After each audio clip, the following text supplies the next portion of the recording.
Hello friends, आप सबका स्वागत है हमारे न्यू यूट्यूब चैनल पे जिसका नाम है कानून की बात मयंक के साथ। आज हम इस चैनल पे एक नई सीरीज स्टार्ट करने जा रहे हैं जो है कॉन्ट्रैक्ट लॉ। तो आज हम बात करेंगे कॉन्ट्रैक्ट लॉ के इंट्रोडक्शन के बारे में। तो कॉन्ट्रैक्ट लॉ में टोटल सेक्शन 238 है। पहले इसमें टोटल सेक्शन 266 थे।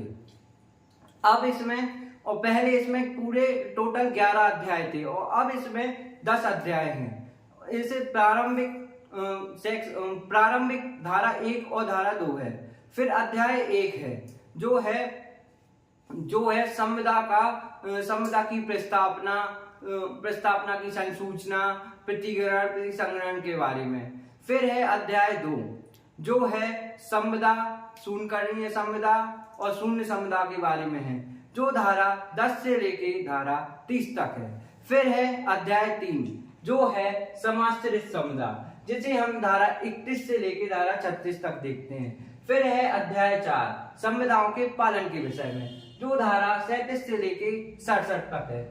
फिर है अध्याय 5 जो है संविदा द्वारा सृजित संबंधों को सादृश्य कतिपय संबंधों के विषय में, 68 से लेके 72। इसे हम कहते हैं संविदा कल्प का सिद्धांत। फिर है अध्याय 6 जो है संविदा भंग के परिणामों के विषय में, जो धारा 73 से लेके 72 तक है। फिर है अध्याय 6 जो संविदा भंग के अध्याय 7 जो है माल का विक्रय, जो अब हट गया है और इसकी जगह ले ली है हमारे माल विक्रय अधिनियम, जिसे इंग्लिश में सेल्स ऑफ गुड्स एक्ट कहते हैं। फिर है अध्याय 8 जो है क्षतिपूर्ति और प्रत्याभूति की संविदा, जो है धारा 124 से लेके धारा 147 तक। फिर है अध्याय 9 जो है उपनिदान के विषय में, जो धारा 148 से लेके 181 तक है। फिर है अभिकरण, जिसे हम इंग्लिश में एजेंसी कहते हैं, ये है धारा 182 से लेके धारा 238 तक। फिर है भागीदारी के विषय में, जो धारा 239 से लेके 266 तक था, लेकिन अब एक हट गया है और इसकी जगह ली है भागीदारी अधिनियम में। अब हम बात करेंगे संविदा के बारे में। संविदा को बनने के लिए तीन चरण होते हैं। तो उसकी फर्स्ट स्टेज है प्रस्ताव प्लस स्वीकृति इक्वल टू वचन। तो इसके लिए प्रस्ताव को हमारे भारतीय संविदा अधिनियम की धारा 2A में परिभाषित किया गया है, जिसके अनुसार उसकी परिभाषा है जब कोई व्यक्ति किसी बात को करने या करने से प्रवृत्त रहने की अपनी रजामंदी किसी अन्य को इस दृष्टि से संज्ञापित करता है कि वह उस कार्य या उस प्रवृत्ति के प्रति उसकी अनुमति प्राप्त कर ले, तो उसे प्रस्ताव कहते हैं। इसे इंग्लिश में हम प्रपोजल कहते हैं,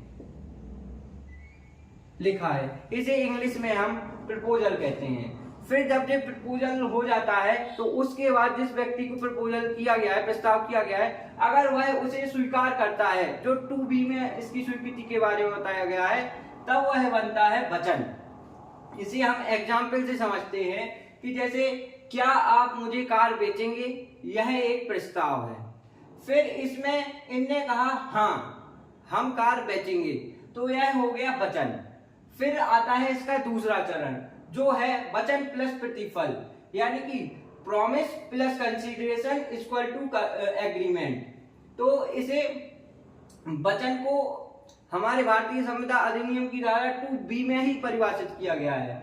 फिर प्रतिफल, जिसे हमारे भारतीय संविदा अधिनियम की धारा 2D में परिभाषित किया गया है। इसके अनुसार प्रतिफल की परिभाषा है कि वचनदाता की वांछा पर वचन ग्रहता या अन्य कोई व्यक्ति कोई कार्य कर चुका है या व्रत रहा है, कोई कार्य करता है या व्रत रहता है, या कोई कार्य करने का या व्रत रहने का वचन देता है, तो वह ऐसा वचन प्रवृत्ति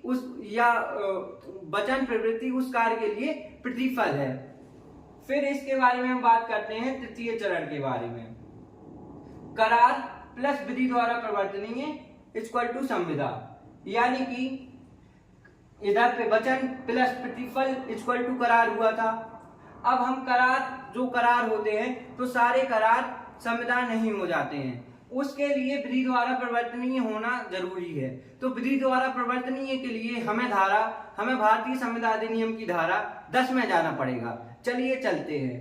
तो ये है सब करार संविदा हैं जो सक्षम पक्षकार द्वारा स्वतंत्र सहमति से विधिपूर्ण प्रतिफल और किसी विधिपूर्ण उद्देश्य के लिए और एतत् द्वारा उन्हें शून्य घोषित न किया गया हो, तो ऐसे करार संविदा बन जाते हैं। तो सक्षम पक्षकार कौन होता है? तो सक्षम पक्षकार के बारे में बात की गई है हमारे भारतीय संविदा अधिनियम की धारा 11 और 12 में। 11 में जो व्यक्ति वयस्क होता है वह संविदा करने के लिए सक्षम है, और 12 में जो व्यक्ति स्वशिक्षित है वह संविदा करने के लिए सक्षम है। अब बात करते हैं स्वतंत्र सहमति की। तो स्वतंत्र सहमति के बारे में हमारे भारतीय संविदा अधिनियम की धारा 14 में बताया गया है कि स्वतंत्र सहमति क्या होती है।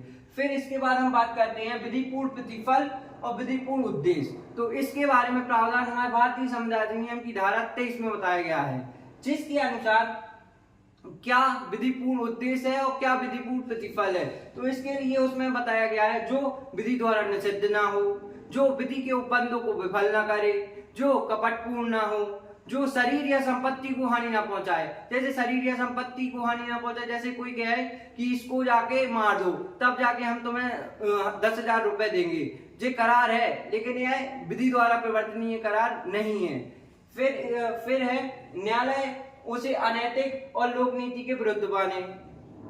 फिर है लास्ट पॉइंट, एतत् द्वारा शून्य घोषित ना किया गया हो। तो इसके लिए हमें भारतीय संविदा अधिनियम की धारा 25 से 30 देखनी होती है। तो 25 में क्या है? विवाह अवरोधक करार शून्य नहीं, 25 है कि प्रतिफल के बिना किया गया करार शून्य होता है। 26 है विवाह अवरोधक करार शून्य होते हैं। फिर 27 है व्यापार अवरोधक करार शून्य होते हैं। फिर है 28 विधिक कार्रवाई में उल्लंघन डालने वाले करार शून्य होते हैं। 29 है अनिश्चित करार, है ना। और फिर 30 है बाजी की संविदा। तो ऐसे ही कंटेंट के लिए हमारे चैनल को लाइक करें, शेयर करें एंड सपोर्ट करें। चलिए मिलते हैं नेक्स्ट वीडियो में। बाय।